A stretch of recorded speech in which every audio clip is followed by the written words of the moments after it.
Hey there everyone, Paller here, and welcome back. Time for another Dark Souls Remastered Get Good New Player Guide Edition, yada yada yada.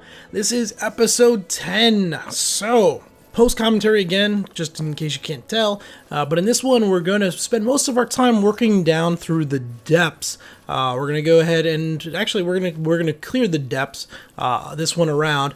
Then the next episode, we'll pick up heading down into Blighttown. Before we do that, I actually got a little bit confused. So at the end of the last episode, I talked about running down to the sorcerer blacksmith and giving him the ember. I thought I did it in the end of the last footage. Was actually the beginning of this footage. So that's what you're seeing right here. Basically looking for a bottomless box. I couldn't remember if this guy had it or not, and I knew I had the ember right here, the enchanted ember, to give to him. So I figured, might as well make the quick trip down since it's not that hard. What am I looking at here? I was looking, repair box, weaponsmith box. So those are items. The repair box allows you to repair items at bonfires. The smith box and the armor smith box, weapon and armor, allows you to do baseline upgrades. So from 1 to 5, 1 to 4. In order to go to the 5th one, you then need to be at a blacksmith. In order to go to the 10th, 15th, 20th, those you need blacksmiths. But it allows you to upgrade your gear out in the field as you're going along, which are worth having. Right here, he's just asking for the ember. He's losing his mind.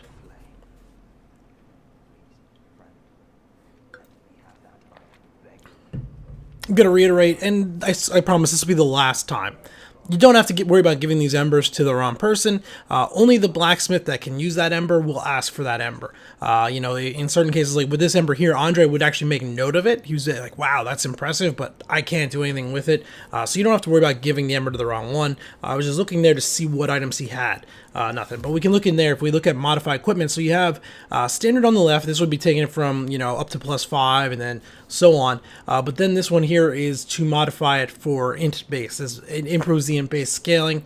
We're not going to be doing this, but a sorcery playthrough is absolutely viable. In fact, my original tutorial of this from before was pretty heavy sorcery, I believe. I'm pretty sure I used a lot of magic missile type stuff to do that.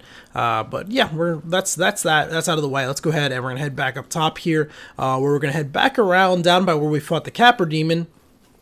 And down into the depths. So as we're going to do this, let's talk a little bit about the depths to begin with.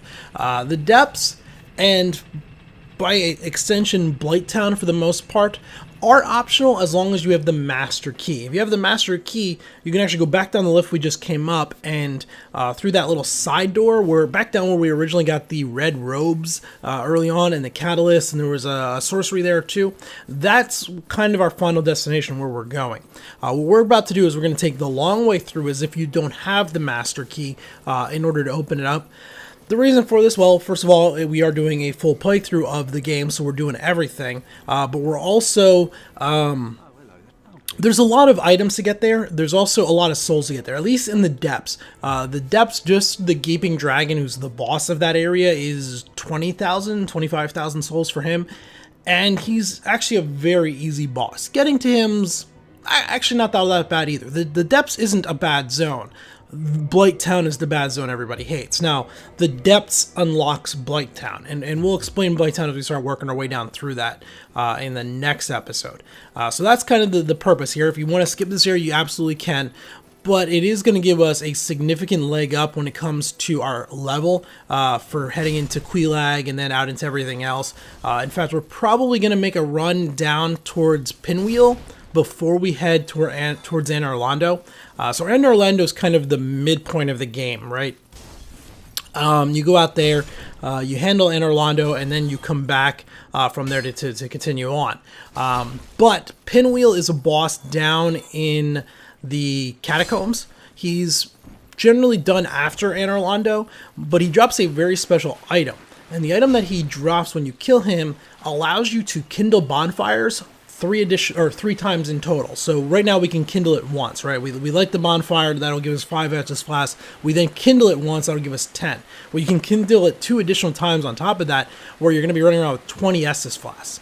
20 Estus Flasks makes the rest of the game much easier. So if we are fairly strong, which we should be, I'm just going to stop here, talk to this vendor, see if she has bottomless box. She doesn't. I didn't think she would, but it was worth checking. Having 20 Estus Flasks makes the rest of the game much more much easier to go through. So if we're feeling high enough level, which we will if we do Blight Town and the depths, we can run down through there, kill Pinwheel. He himself isn't that bad. Getting to him is a bit of a pain in the ass, especially if you don't have a holy weapon. So here we're going to be breaking out the Claymore. We're going to be dealing with a lot of hollows, a lot of dogs, faster enemies that like to jump around, and the faster weapon would be better. I do know there's an enemy coming up behind me. My intention was to kill that guy, push forward, and unfortunately I did a double swing, which tied me onto the ground a little bit, but we have heavy enough armor on that getting hit in the back did not really hurt. Go ahead and hop down here. There's another guy. This area should all look familiar. This was where we went to get the Pyromancer. So the Pyromancer was kind of just ahead and to our left, down in a back room. We had to kill 2 butchers. We didn't have to kill. Well, yeah, we had to kill one of them. The other one we probably could have ignored, but we did kill both butchers down here before. Butchers, like the boars, like the seekers, they do not respawn, so we don't need to worry about them. They're gone for good now. But that's what I was looking at right here. I couldn't remember if the butchers respawn or not. He was down there at that table. He is gone. Now, one of the dogs is right there. You might have caught him in the lower left-hand corner. We'll hop off the side here, come around, rather than dealing with the water. And I'm just looking to double check. Yeah, so there's a butcher up there that would jump down. He's not there, so they do not respawn. But for our purposes, we're going to turn around. We're going to back here down through a door that we've not gone through before. So this will open up this door here. I don't think that door is locked, but if it is, you get the key for everything else.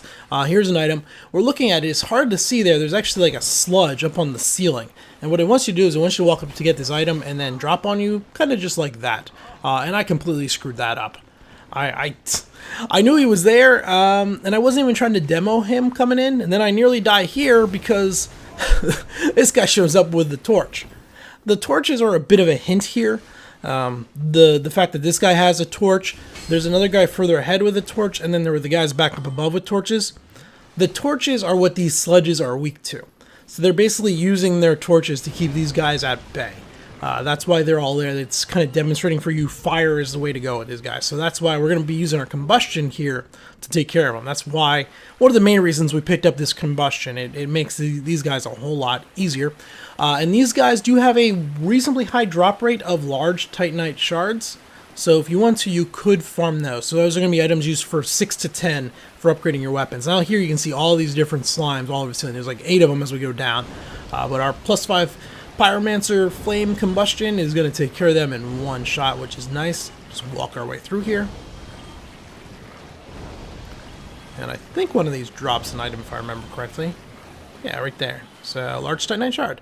Reasonably high drop range. There's a better place to farm those coming up in the next episode. Another guy with a torch. For now, we're going to hold off on this door. We could open it. Our Master Thief's key will open it up, but I want to show you if you don't have the Master Thief's key, I'm going to show you how to open it up that way. So we're going to head down in here, and we're going to start running into rats. There's a giant rat right there, by the way. You can kind of see him. He's hanging out inside there. If we come down here, hang our right, here's 3, 4 rats. 5 rats, something like that, and an item in the back here. I thought this was the key for a little bit. I couldn't remember. The rats do drop humanity, but this is actually the great axe. The key is a little further ahead. Excuse me. There is going to be a rat in this box up here, so this is just setting the expectations for later on.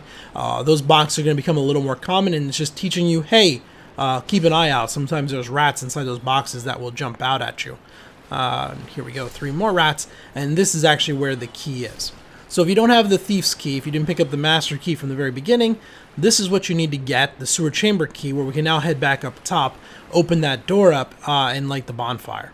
So I always lose this door where it is. It's actually on the right, back up, so yeah, here it is. Darn it, now I'm losing my voice. Where's my coffee?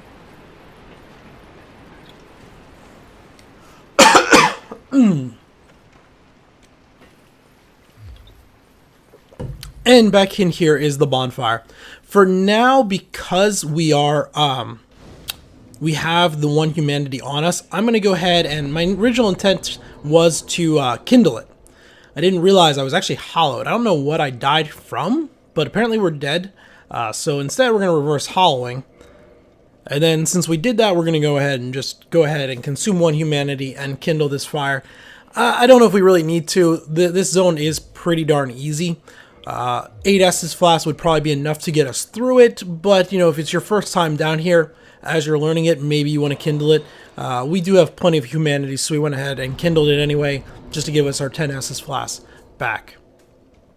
And after this, we have kind of two options. We can either head back up, so behind where that butcher was at the butcher table, so the one like in the light area, behind him is a little, it's a shortcut, but it's also a way to get an item and get a plunging attack down on the large rat. We are going to do that, but first I'm going to show you how to go through it the normal way if you want to get all the items.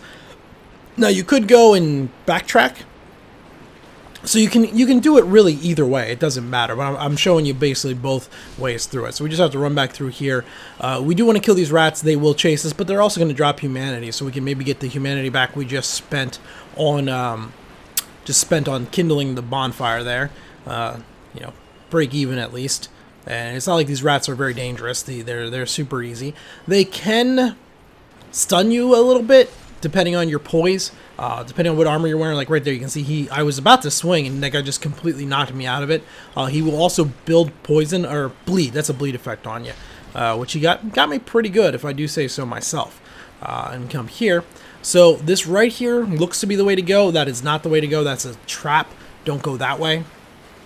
Instead, come out here to this soul, loop around, and then there's going to be a fog wall here, but this is not a boss, do not worry. There is a seeker on the other side of this fog wall, so this is the guy that enchants other enemies to fight stronger. He's got kind of the pitchfork and the magic missile stuff, and he's right there. You can see his trident kind of sticking up in the air above him. What I'm doing here is I'm getting my bow out. So there's 3, 4 bigger rats with him. And they're actually the bigger danger. Looking here, so this is a black pharaoh bow, or black bow of Paris. We got that out in the wooded area. That dropped off the archer that we killed. That did not respawn, but we do not have the dex to wield it properly, so I let it go. But he will enchant up these rats, making them.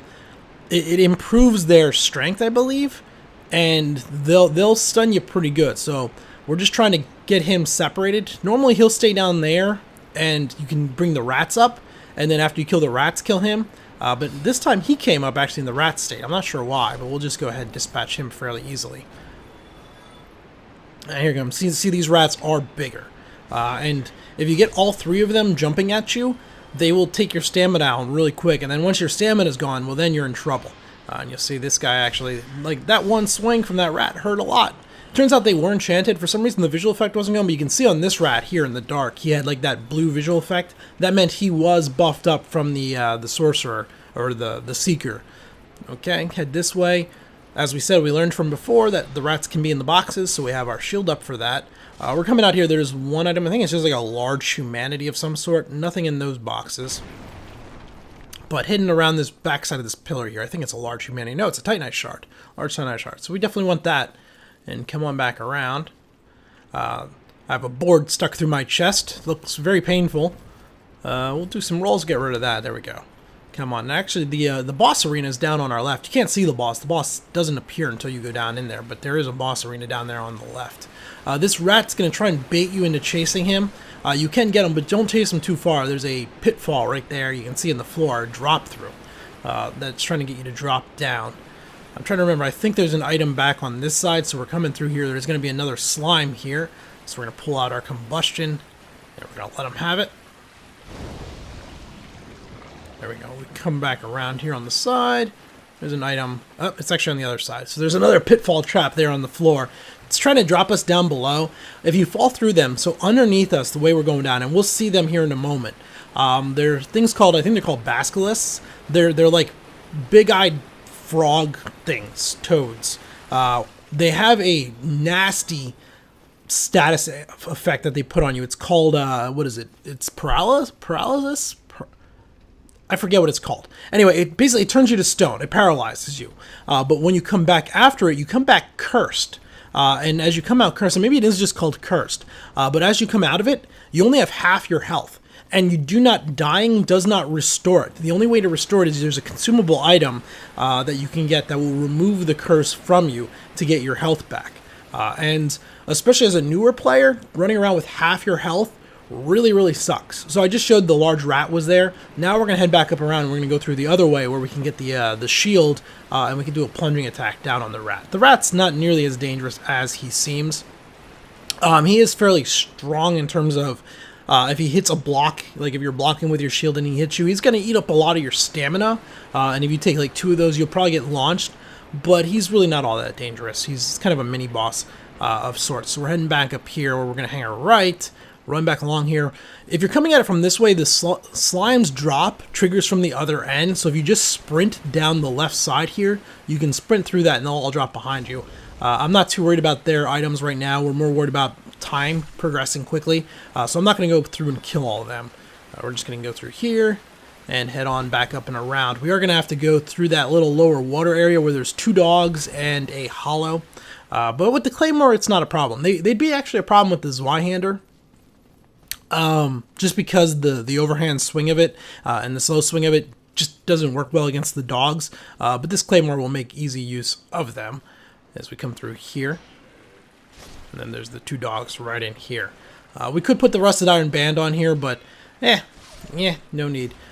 Basically, this slow walk is what the Rusted Iron Band gets rid of. And then if we get up in here, we'll be a little bit faster once we start moving up the steps. I thought it got more shallow in here. I guess not. Thought it got shallow. I'm wrong, as I often am. Up here, we're going to kill this dog just because I'm not sure if he would follow or not. And I'd rather not have him follow.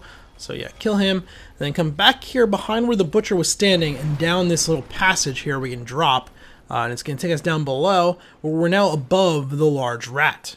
So there's the rat. I'm going to switch back over to my Zwei for the rest of this zone. We want to do a plunging attack onto that rat, and the Zwei is going to do a lot more damage than the Claymore would. Before we do that, we're going to come around here, and we're going to get the Spider Shield. So the Spider Shield is a shield that has poison damage, poison reduction. So if we actually change over to the other status, the other chat right there, has resistance to poison. So I actually should use this in the next episode, but I know I don't because I'm an idiot. And now we just want to get above the rat. We're going to do a plunging attack, which is going to take off half of his health, 437 with that. Get up. And then I was just demonstrating a little bit like how much he hits. You can see he eats a ton of my stamina off of my shield with that. He takes about half of it down. The key is move towards whichever way he's swinging. So if he's swinging back into the right like that, move to his right, your right, his left. If he's coming at you from his right, then you move to your left. Move into it, and it'll generally swing over your head. But if you got a weapon that does even moderate amount of damage, he's really not that dangerous. He looks intimidating, but he's not. There's also something to be said. There's a theme, I think this runs through all 3 of the games, where the rats drop humanity at a higher rate than anything else. So it's like, is there some type of meta commentary going on here about humanity and we're rats, or are the humans actually turning into rats at some point? I don't know. It's just kind of funny. I don't think it's a meta commentary. I think that just like as like an internal joke, they went ahead and like they made the rats drop humanity. So here's going to be the first Basilisk. He's back there. You can see the big boogly-eyed guy, and he's going to run. He's going to jump up at us. And they have like 3 different patterns that they'll do. So they'll have one where they'll sit on the ground and they'll just breathe out a big wall of smoke in front of them. They have that one right there where they'll leap and leave a smoke cloud in the area, and that one there where he was wielding back there. He was about to breathe the big wall of smoke. But you just got to really watch that smoke cloud. It dissipates relatively quickly, but if you catch if you have 2, 3, 4 of them fighting you at once, they can cover a large area with a lot of that smoke, and it can really screw you up. It'll take you down quick. You get caught in it for more than 2 or 3 seconds, especially in a concentrated version of it, before it started dissipating, you will become petrified and cursed in moments. So we're about to be invaded here by Kirk, and he's going to be right back around the corner here. So this is just an NPC invader. For us, he's not going to be much of a problem. This is going to be another one where if you're using a dex-based, a lower damage weapon, you might have an issue with him because he is wearing full plate mail, and he's wearing full plate mail with spikes over the entire thing. So he likes to roll into you. He'll go ahead, he'll attack, he'll roll, and the spikes on his armor will cause bleed buildup on you. But with a heavy weapon, we took care of him with no problem. So it's one of those trade-offs. You notice, like, up until this point, we've been using more of a faster weapon. Half of the game a faster weapon's better for, half of the game a heavier weapon's better for. In the last few videos, so the last one, the Black Knights, the Large Demon, the Asylum Demon, anything with heavier armor, we wanted the heavy weapon on, but there's also a lot of gameplay, especially coming up in the next few episodes, where a faster weapon is stronger.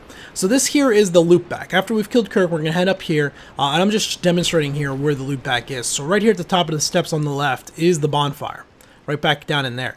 So when we came out, right straight ahead there was where we went to get the key, and then down to the large rat, but there was a little hidden ladder behind those boxes, but that door only opens from the backside. So you have to work your way through the zone, down past the large rat, past here where Kirk would invade, and then you can open that door from this side and use it as a shortcut. And it's a shortcut back to the boss. For the moment, what we're doing is there's a vendor up here, and ooh, footage got a little choppy there. Right here's a vendor, and this guy, yay, he sells my bottomless box. I thought he did. I couldn't remember. Well, I could remember. I thought he did. So he sells the bottomless box. You can buy his armor off of him, and his armor has some interesting buffs on it. We'll see that in a bit. So there's the bottomless box. So he's got that. He's got gold pine resin. He also has crystal swords and shields. So crystal swords and shields, they have innate, very strong damage on them. Their damage is quite good. Their downside is you cannot repair them. So their durability is what it is, and as it wears down, once it breaks, it's broken. So they're kind of not one-time use, because you can use them for a while, but they will eventually break, and you got to replace them with something else. But you can see here his armor has some different text to it. The main one is his helmet. And I was going to look this up in the wiki, but I believe his helmet, if you actually wear it, it boosts the amount of souls you get from slaying enemies. It's a good item to pick up and wear if you're going to be doing some farming. For example, back the farming I did the end of 2 episodes ago out in the woods, I think it boosts by like 10% or something. I'll double check that in the wiki and maybe annotate it here in the text or something. Or you can just double check for yourself, but there'll be a point where we'll pick that up.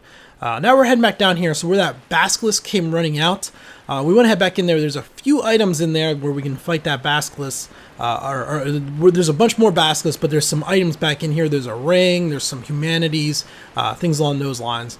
And with our ZY, this isn't going to be too big of a problem. We can basically one-shot these guys, if not literally one-shot them. So right there, we'll get that guy through the fence. We'll look here. So it looks like that other one ran away. So there were 2 on the left there. There was the one we managed to hit. He actually didn't. It's a trap. It's a trick. So the other one just stayed there. Come back around here. Now that's the one that ran away there. So there were 3 of them technically there to begin with, but they make it seem like the one runs away. So here's the leap smoke. He's going to do that again, and we draw him forward. Go ahead and kill him off. Let it dissipate before we move forward. So underneath us right now, there's about 6 of them. In fact, we can count them. So there's one there. There's one there, one there. Well, we'll count them as we kill them off, as they come up. But there's 5 or 6 of them underneath us. There's a little, like, sewage tunnel that they're in. So we got 1. Can we draw another one up? Oh, the one's breathing smoke. He's angry. He's angry. Come on up here. There's 2. Come on, kill him. Oh, what am I doing? I don't know what I was doing there, but there's 2. There's 2 more right here. These ones won't trigger. No, we could throw like a firebomb down on them or shoot them with an arrow or whatever. There's 1 there. So 2. We're just going to hop. We'll kill that one. There's 3. There's 4. There's 1 right there. There's 5. Well, we haven't killed him yet. We're still at 4. Come on, dude. Stop that. Stop it. You can see if we didn't kill those other 2 off pretty quick, we could run out of area to fight in here very fast that it gets covered in that smoke. So there's 5. And then I think that other one is still back inside there. So 6 total in this one little area. And that's where they become dangerous. One at a time, they're not all that bad.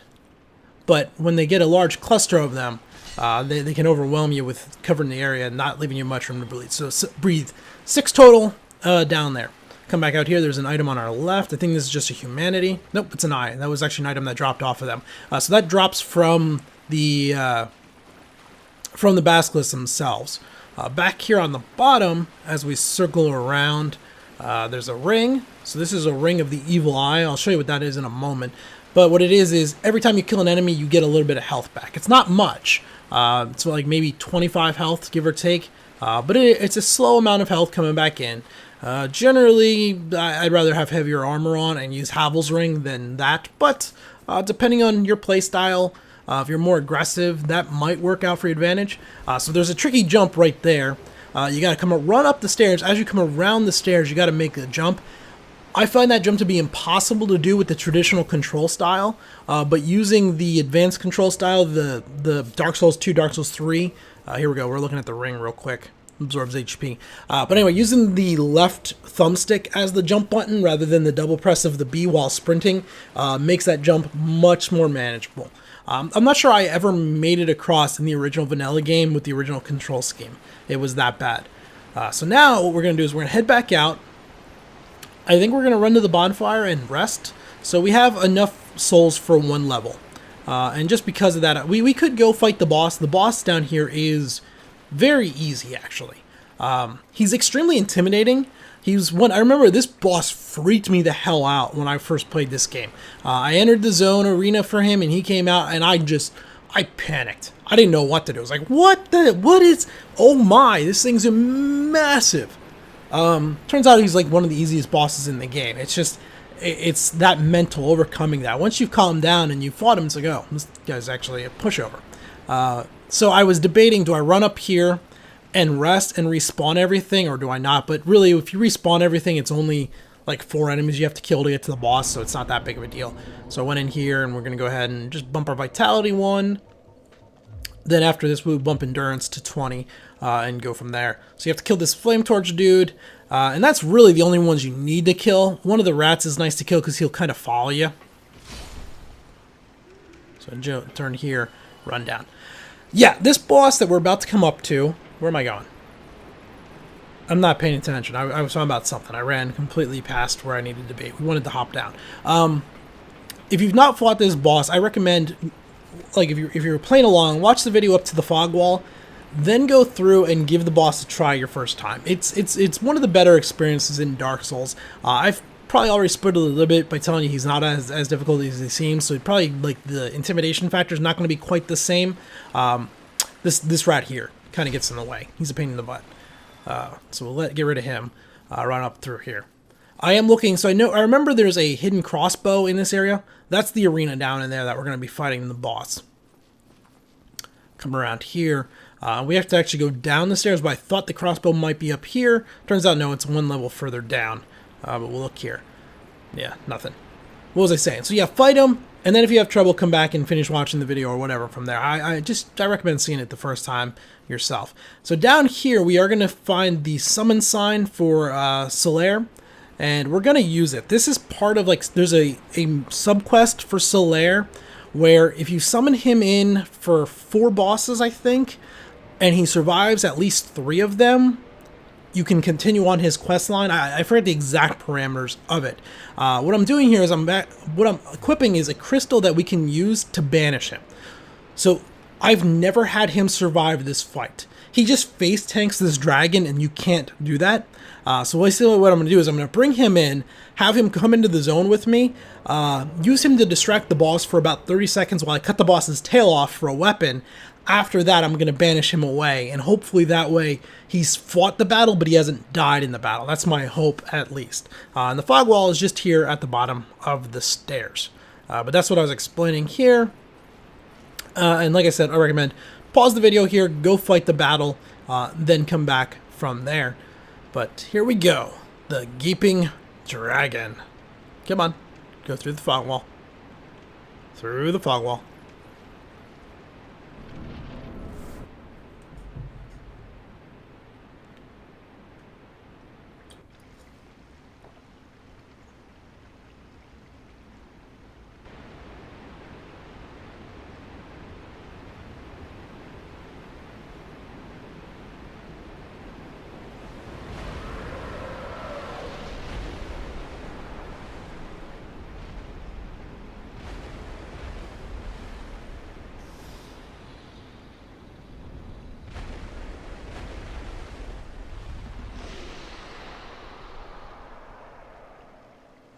one of the more impressive boss intro cinematics that you're gonna see.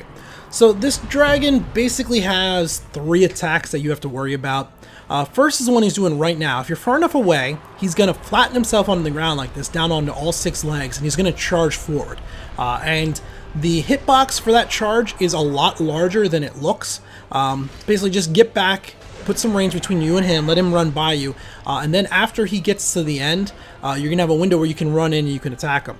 Focus on getting rid of his tail like I did right there. So that's going to drop a heavy strength weapon that we picked up. We can then use his tail as a weapon against, well, we could use it against him, but we're not going to be able to equip it. After I've done that, I'm going to go ahead and banish him. So here we go again, he's leveled down, he's going to charge out. So this is the primary attack, and this is based on being far enough away from him.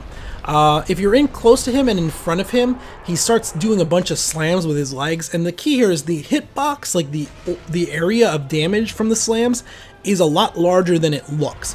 He can also do a tail swing. Without a tail, it doesn't do much, so we're not too worried about that. But he's trying to swipe us with his tail that doesn't exist.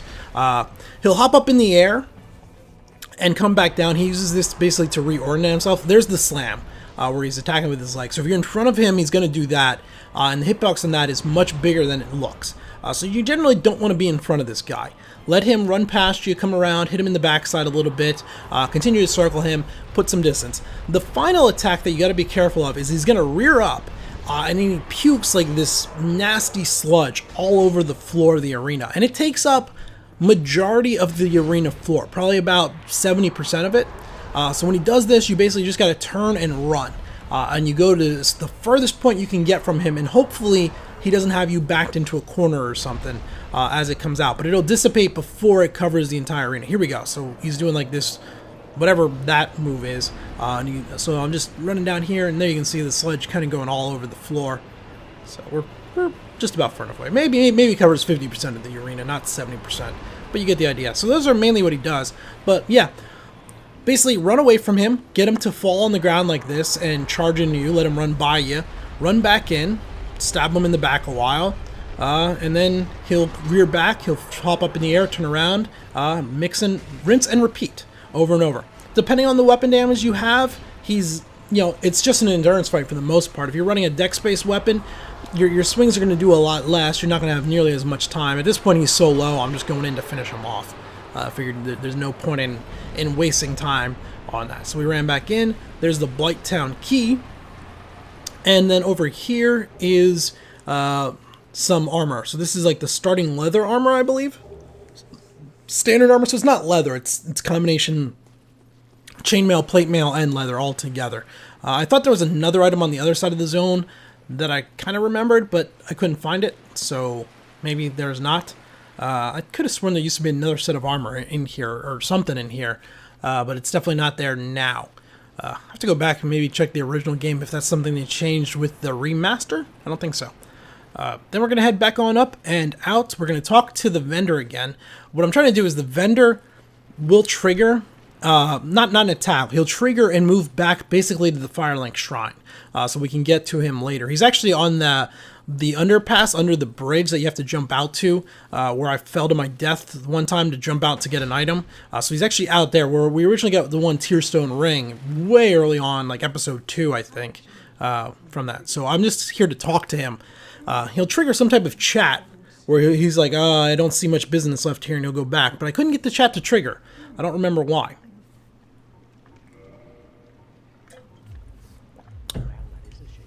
Basically, I think I end up just buying one item from him in order to try and get him to trigger. And it might be the chat after you leave that does this. We're going to open the door for Blighttown here quick. So this key you have to kill the boss for.